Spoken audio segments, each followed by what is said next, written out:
Welcome to Live DAF, your online DAF Yomi Shir. Shalom Aleichem and welcome back to today's DAF Hayaymi KIDDUSHIN Mem Hey. We are on Mem Dalet Amud Beis, 2 lines off the bottom of the Amud Masiv Rav Hamnuna. Here comes another kasha on Ula. So in yesterday's DAF we had a case where a ketana, an Isha below 12 years old, who's still in her father's domain with respect to marriage, goes ahead and marries herself off without her father's permission. The Gemara tells us that actually you have to give it some credibility, perhaps. So according to Rav and Shmuel, if she wants to leave, you need to have a get and also mi'un. Mi'un means to reject, to refuse. She has to refuse her husband, sort of turn her back on him, reject him, and walk away, which is a process applied by a KIDDUSHIN midrabanan, where the father is not involved. And the Gemara's question was, well, why would you need 2 processes in tandem? Why would you need a get, which is indicative of a proper marriage, and then mi'un, which is indicative of just a marriage midrabanan? The Gemara explained the reason for it.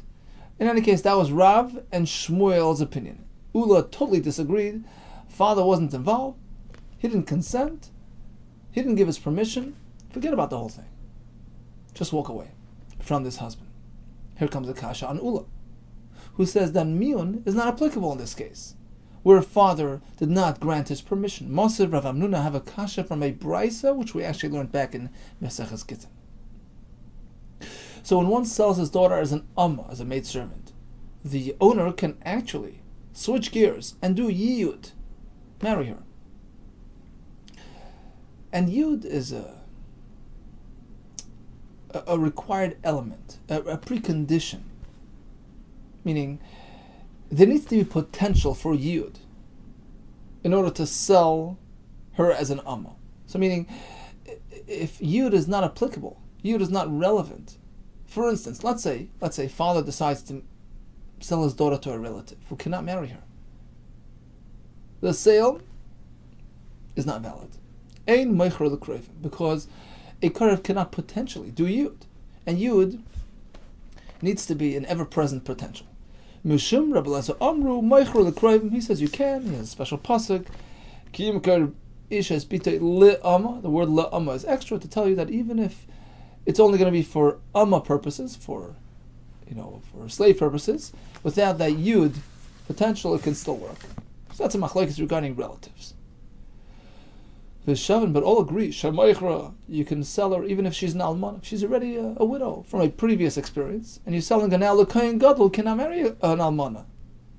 Or let's say she's a grusha, a chalutza, she had gone through divorce, or chalitza from a yavam, and now she's being sold l'kohen hedyet, who may not marry these types of women. Still, the sale holds, and Rashi explains because although he's not meant to do yud is an isser, but kiddushin is toifes, meaning that technically the kiddushin takes effect if he should elect to proceed with kiddushin. So in any case, it's considered, this sale is technically considered yud enabled.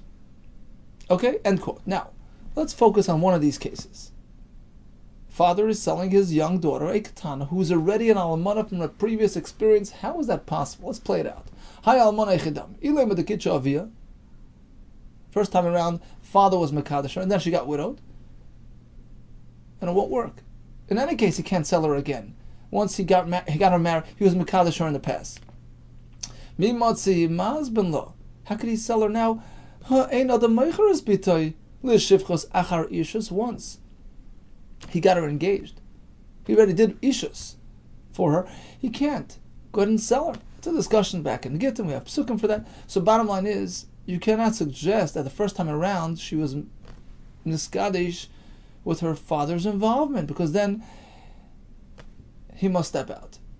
Elalav, so it must be the kaddish inafsha. She, on her own, got herself engaged without her father's involvement. So the first time around, it was her own doing. She became an almana from that experience. Now he's ready to sell her. And what does the brisa call her? She's really an almana.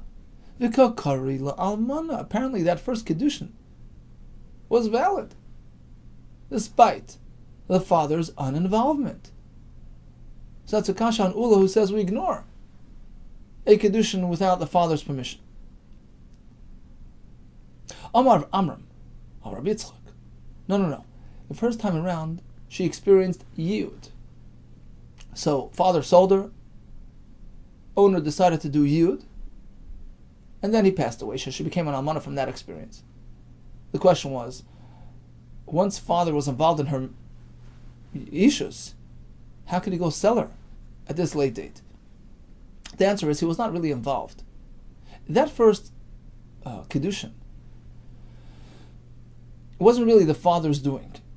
The Kiddushin Yud, Valiba the Rabbi Yehuda were going like that shita, the Amar who says, how does Yud work? Which money is applied for that Kiddushin? So there are two opinions. We had it back in Mesechas Gittin. Rabbanan hold it's the sale money, the money that's given at the time of sale. So this fellow who purchases the Amma and he pays for her, that money is sort of legally pending and can be applied for the eventual Yud. So if that were the case, then the Yud is actually the father's doing, because after all he accepted that money. But we're going to Rabbi Yehuda.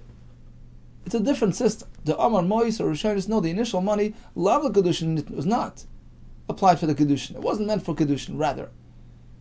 The Yud happens because of the outstanding balance. So she worked 5 out of the 6 years. So that extra year that's still unworked, that credit is applied to the Kiddushin. So that's the owner's doing, directly with the Isha. Nothing to do with the father. That's what happened. Father sold her. The Adain did Yud. He passed away. She became an almana. Now father is selling her again, and that's the topic of this brisa. So bottom line, it has nothing to do with that. Sugya with Ektana, who went off on her own. It's totally a separate situation. Itmar, here comes another variation of that discussion.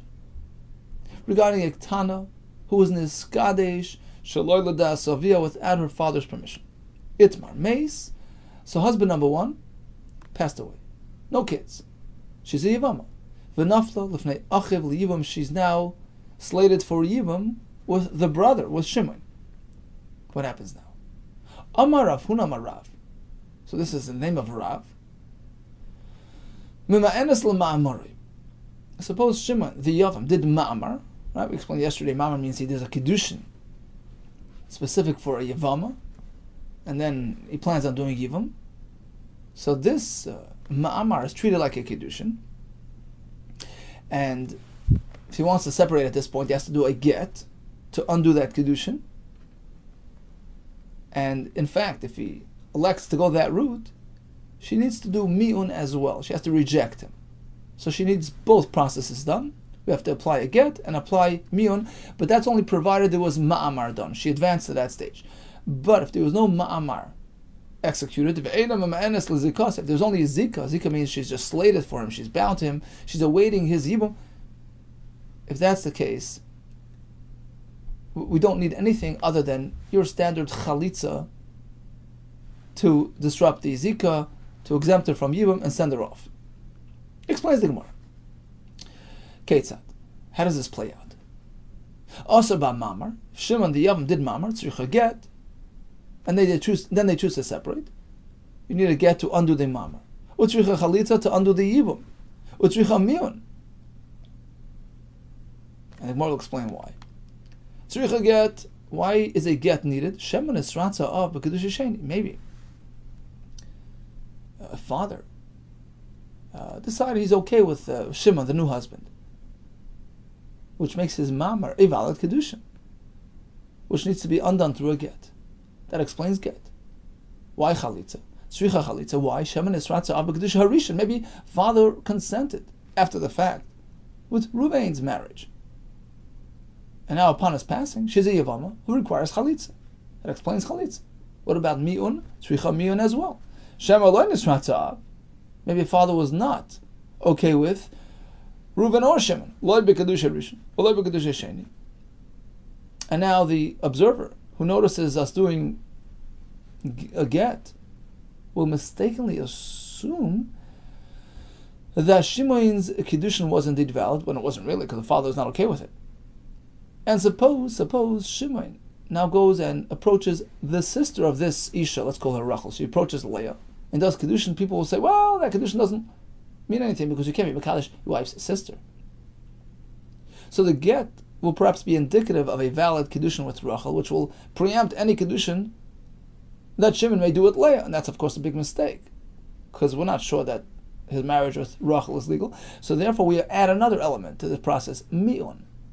We require Rachel to go ahead and refuse and reject her association with Shimon, which sort of highlights the fact that it's not really a bona fide marriage here. And now people won't make that mistake.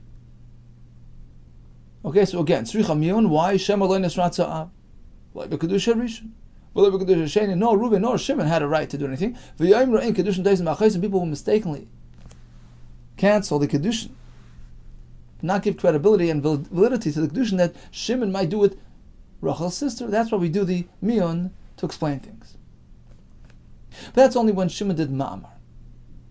To undo that, we need to get Chalitza and Mi'un. Lo Yaseh ba Ma'amar. Shimon did not do Ma'amar. He's just a regular Yavam awaiting Yibum.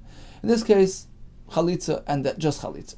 Eina tzricha l'chalitza b'lvad. Why? My Amris. Why would you need more? Tiboy nam Mi'un. You're suggesting that perhaps Mi'un is in place for the same reason as it was required a minute ago. Shema yoimrein kedushin teisim b'achayis. Because otherwise people might mistakenly consider her a true Yavama of Shimon, and then if Shimon goes and is Mekadesh this Yavama's sister, they'll just invalidate it. Well, it's the Yavama's sister, right? So we want to do Mi'un to explain what happened, that it's not really a properly substantiated association. Says the Gemara, there's no concern. There's no room for that confusion, because even if he's Mekadesh, the sister of his Yavama, even if she's a Chalutza and he's Mekadesh her sister, Minat Torah, that Kiddushin is valid, so nobody will invalidate it. Even if she's really a Chalutza, really a Yavama, people won't invalidate it. Hakol Yoidim, because everybody knows that Achos Chalutza is only with the Rabbanon. Why can't we marry a sister of a Chalutza? With the Rabbanon. So if in fact he does the Kiddushin with the Chalutza sister, he'll have to give a get. So there's no room for confusion. Damar Rish Lakish, as Rish Lakish tells us. Kan over here in the Mishnah in Yevamos, over there in Mesachas Yevamos, Shana Rebbe taught us this great law that Achois Grusha Midaraisa, not Torah woman, not Mekadesh, a sister of a divorcee, but when it comes to Chalutza, it's only Midarabon, Achois Chalutza Midavrei Sefer. Okay, let's just summarize the sugya. We have a Katana who went and did Kiddushin without her father's permission. Rav and Shmuel tell us yesterday we need get and Mi'un. Ula disagrees. We said we had a kasha on Ula, we answered it. What if Reuven passed away and there's a Yavam awaiting the Maasa Yivam? Well, even according to Rav and Shmuel, the Gemara comes out that it all depends what happened. If Shimon did nothing, then all he does is Chalitza and we're done with it. But if he did Mamar, then we need Get, Chalitza, and Mi'un. Continues the Gemara. Hanu Beitrei. There were two fellows, the Havakoshasu, Chamra. They were drinking their wine. To say beneath Tzipi Bebavel. The Tzaftzava plants. Tzaftzava is sort of an off-brand of an Arava. Some sort of willows. In Bavel. So they were sitting and drinking. Shokal Chad B'nayu Kasa Dacham. So Reuben takes his glass of wine. Yoav L'Chaver, he hands it to his friend Shimon. Amar, and he says, Mekacheli Partech Lebri. I be Mekadesh, your daughter to my son. Perfect shidduch. Amar Avina, it's a non-starter. Afilu L'man da Amar Chayshina. Shem and Esratza. Even according to the opinion of yesterday, that when a daughter is Mekadesh herself without her father's knowledge, we're concerned that perhaps eventually father is okay with it, because, ultimately hard to get a shidduch for your daughter, so he's okay with whoever it is. Rashi says, Tav l'mesav tandu, you happen to find somebody. And therefore, after the fact, he can consent, and retroactively we consider it a valid and legal kiddushin. But Shema Nisratza ben le'amrin, when it comes to this fellow's son, a man is more picky, more choosy. Rashi says, Gavra dayik v'nosif. That's number one. Number two, who asked the father to do. He didn't authorize his father. The father is not in charge of his son's Kiddushin. So in this case, Shem and Esratza ben Amrinan, we don't say son is going along with it, and it's a non-starter. Amrle Rabbanon, they asked the question to Ravina. V'dilma shliach shavya. Okay, we can't just say Shem and Esratza ben, but maybe the son actually, unbeknown to us, he actually asked his father to do this for him. Maybe shliach. That's unlikely. A person doesn't have that chutzpah. He's not brazen. To appoint his father as his representative, give him a job to do. Well, maybe this is what happened. The son expressed his interest in this shidduch, and the father went along and did the Kiddushin for him. Rashi says he employed the concept of zachan la'adam shalei b'fanav. We know you can do something for somebody's benefit even if he's not around and he's unaware. If he's okay with it, if he wants it, do him the biggest favor.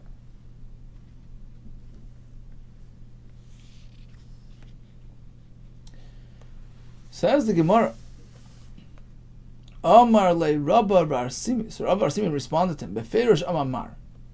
I heard clearly from this Amora from Ravina that the answer to this is like this. The Savar Laha the Rav Shmuel. Ravina doesn't hold of the whole concept. Yesterday's concept of Rav Shmuel, that when a father is unaware of his daughter's Kiddushin, we're chayshish, maybe eventually he was okay with it. Shem and Esrat Za'av. No, we don't say that. We don't give Kiddushin, credibility unless we know for sure it's a proper Kiddushin. You didn't get permission, it's a non-starter. So, if we say that by the daughter, where there's more reason to be concerned that perhaps the father ultimately went along with it, no, even there, Ravina discounts the Kiddushin completely, certainly by the son, as we explained. It's more difficult to assume and establish things, and therefore we say there's no chance, there's no worry, there's no concern about the son, going along with it, unless we know with certainty that he did. Continues the Gemara. Hu Gavra, there was a fellow that Kaddish. He did a Kiddushin with an Isha. Bekisha de Yarka, a bundle of vegetable, Beshuka, out in the street. And who was he Mekadesh? A Katana, without her father's permission.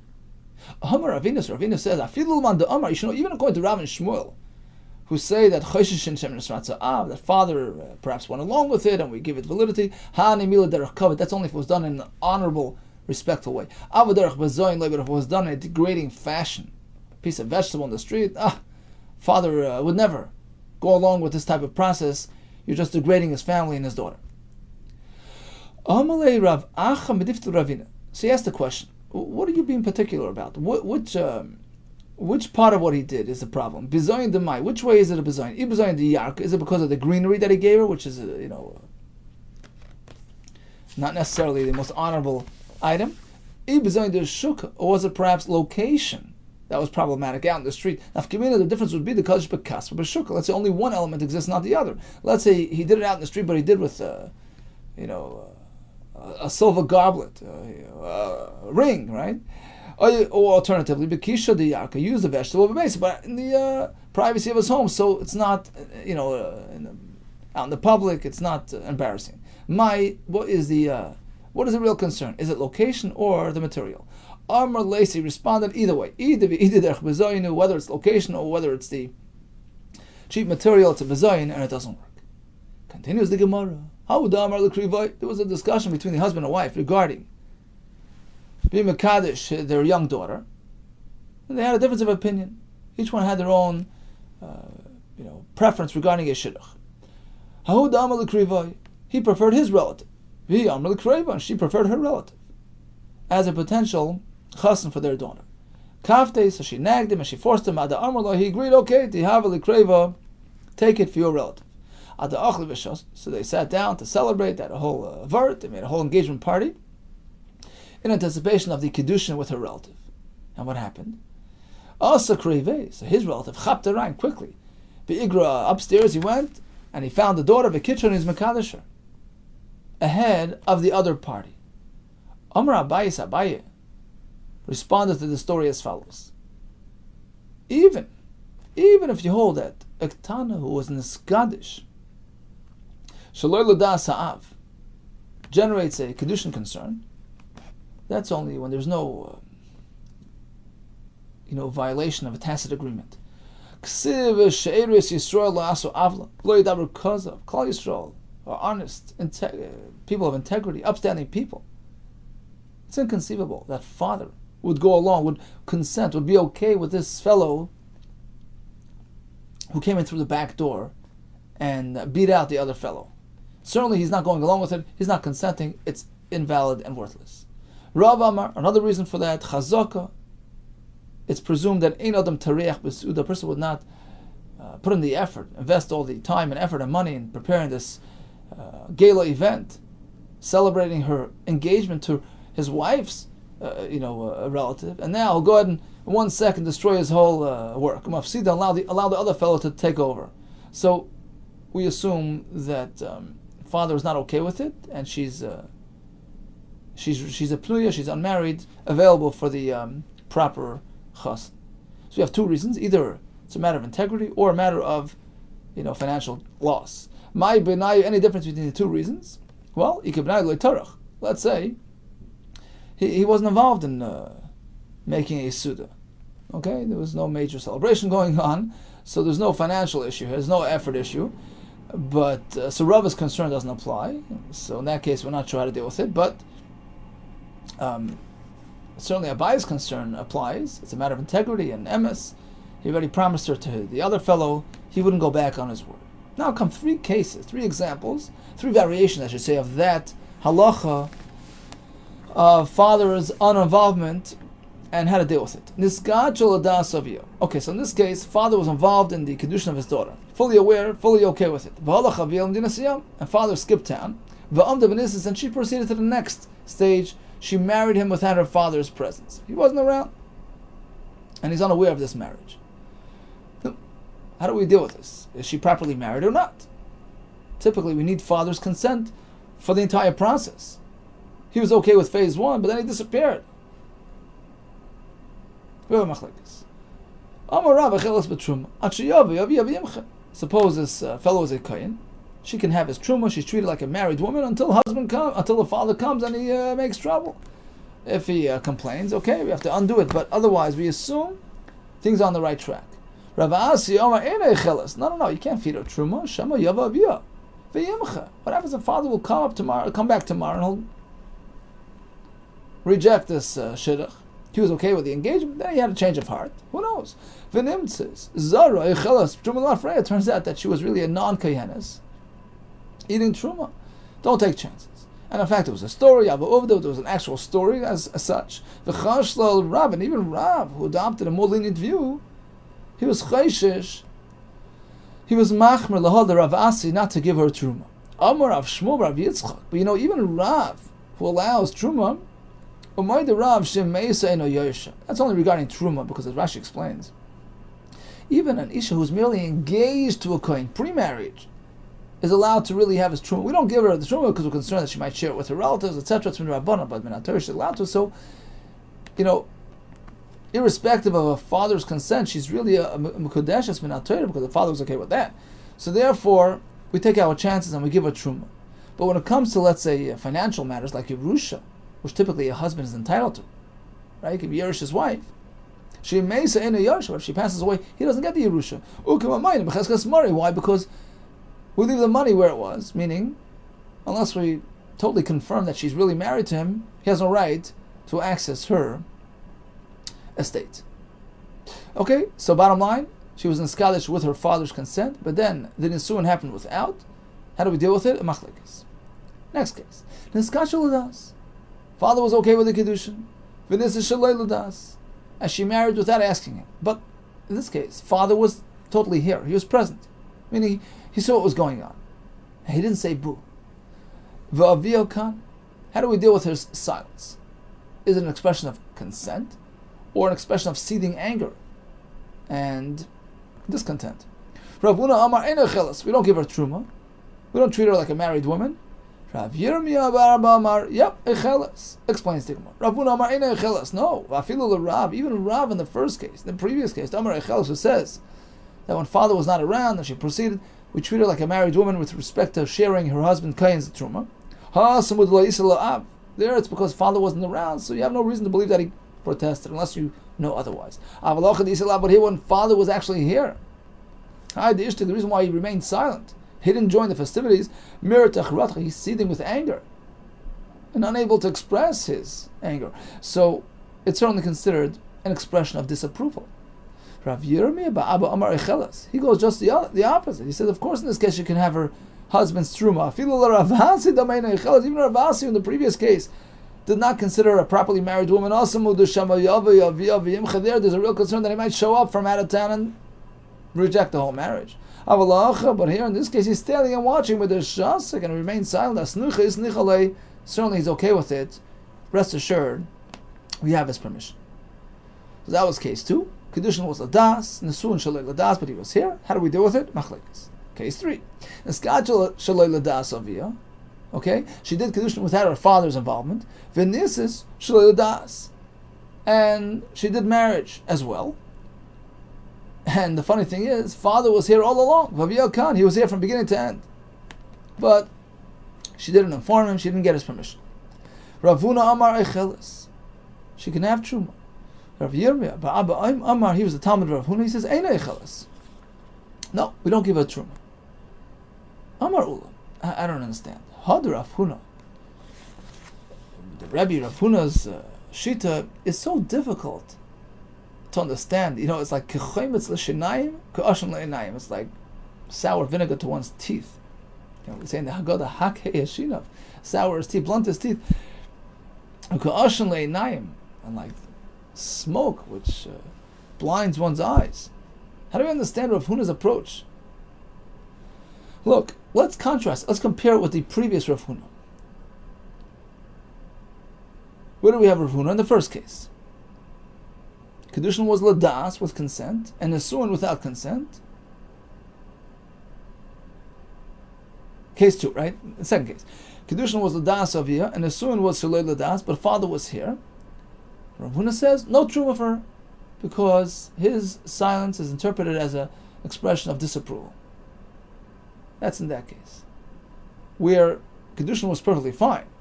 He was okay with it. He gave a stamp of approval for the Kiddushin. Still we say, well, silence by Nesuin denotes disapproval. So certainly says Ula, in this last case, where he was here and silent, from the beginning till the end, certainly it should be interpreted as an expression of disapproval. How could Rav Huna indicate otherwise? Hashta. Uma Hosam. Even in the previous case, the Kedusha Deiraisa, where the Kedusha was valid, he was here and he's okay with it. He said so. Amris, you tell me, Lo Yochel, she can't have Truma because perhaps his silence by the Nesuin is interpreted as disapproval. Of course, in this case, where he was standing and he was silent, from beginning to end, of course, he was yelling in his heart. And therefore, Nira and Divrei Talmud, I adopt the Talmud's opinion, that's Rav Yirmiyah, who was a Talmud of Rav Huna, that we treat it like a proper Nesuin. Amar Rav. So what's the real reason for Rav Huna? My Talmud Rav Huna. How could Rav Huna negate this whole marriage? Let's take a look at Rashi. Nira Divrei Talmud, says Rashi on the top line. Ulu kamasayim musavos. Ulu is concluding his response by saying, Amar Nira Divrei Rav Yirmiyah. Shu Talmidus Rav Huna. I like Rav Yirmiyah's shita, the Talmud of Rav Huna, and then we come back and explain Rav Huna himself. Hoyel v'nasa b'masa yisoyim b'chayav. B'chayav kitchen. Father was Mekadesher during his lifetime. V'yisiyah atzma shlei l'daita. And she went married without his permission. Ki'ilu hi yisayma. V'hu ra v'shasak. Sorry, let's go back. It's read together. During his lifetime, she was Mekadosh herself and also married herself without his involvement. She did both. So she's really asserting her independence in a big way. Ki'ilu hi yisayma. She's considering herself like an orphan. Where's the father? She's totally disregarding her father. And what's the father doing? What's his response? V'hu v'shasak. He's standing and just watching idly, right? So apparently he's going along with it. Otherwise he would have said something. He wouldn't have remain silent in the face of such an insult and such an expression of independence? Either he's just relinquishing his rights, or he's okay with it. That explains Rav Huna's opinion here. He's totally quiet to such an extent. He's certainly okay with it. Because, in contrast to the previous case where Kiddushin was done with his permission, it's just that the Nesuin was done without. So there we can say, you know what?